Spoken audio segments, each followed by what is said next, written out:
Majority of the people uses Google Chrome as their primary browser. So for the sake of user experience, from now we will be using Chrome in this course. But you can stick with the browser of your choice, though you should keep in mind that sometimes a browser can behave differently. You may have Chrome on your system, but if you haven't, just open Edge and in the address bar simply write Chrome, then hit enter and open this first link from Google.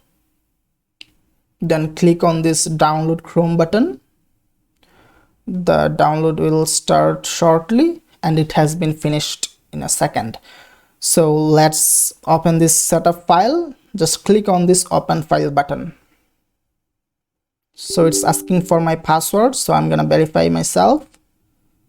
And the installation process has been started. It will take some time and it will be simply installed on your system. So let's wait a little bit. A few more seconds.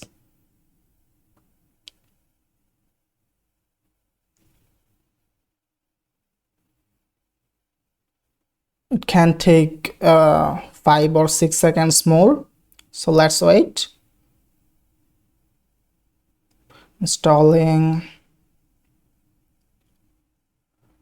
See, the installation process has been finished. As easy as that.